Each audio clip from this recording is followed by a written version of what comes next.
Hey everyone, 12 News meteorologist Stephen Matrograno here with a Weather Now update for you. Looking outside in Newport, seeing the foggy conditions out there, and that fog is really around the bay. So all those communities up towards Providence and down back towards Narragansett on the west side of the bay, you're seeing some fog out there. Here's our Narragansett camera. Can't see a whole lot because it's dark out, but of course, showing up the visibility map shows the fog that is out there, and it's lowering visibilities below 1 mile in a lot of spots. Half a mile visibility in Providence.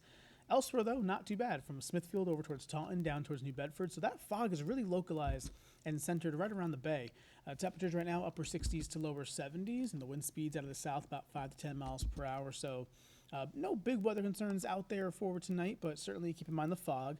And we could see a few, showers and maybe even a rumble of thunder after midnight. But again, that's an isolated chance here. Looking at the wide view, most of the activity staying off to the west across Pennsylvania, New York, down towards New Jersey. We can go forward here during the overnight hours, though, seeing a lot of clouds around, the fog, and again, some passing showers, maybe some thunder in there. And that continues through the early morning hours around the morning commute.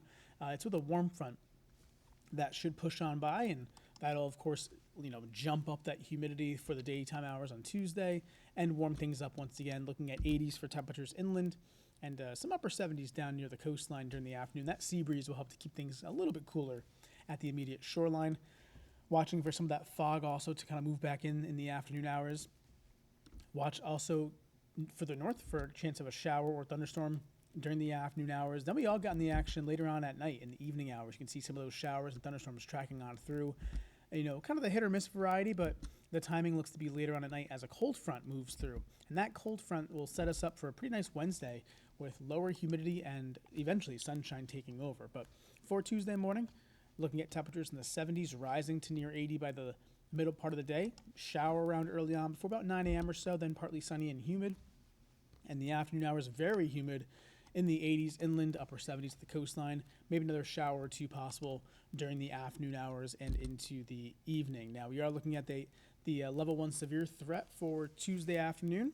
Just a low chance that, any thunderstorm that forms could contain heavy rain, gusty winds, and even some hail. So something to keep in mind, keeping out of the sky. But the better chance, level 2, you can see it's down towards New York City and New Jersey and parts of Pennsylvania. So the bigger threat is 2 hours south and west, but we're still in level 1. So, never want to let your guard down just in case one of those storms that develops, becomes on the severe side for us. Now, muggy meter going forward. Tuesday, it's going to jump up to about 75 for a dew point, which is, of course, very humid and very tropical-like, especially in the afternoon. It does drop off, though, as we go through the rest of the week. And you can see here the 3-day forecast. Tuesday, very humid, showers and storms around at times. Early showers Wednesday give way to sunshine and clouds, and look at that, sunny and very warm for Thursday in the upper 80s for temperatures. And by the way, the early look on 4th of July, of course, looking just fine and into the weekend. So a nice stretch of weather, perfectly timed with the holiday weekend, and we'll certainly take it. That's a check of your forecast. Thanks for tuning in. We'll talk to you soon. Take care.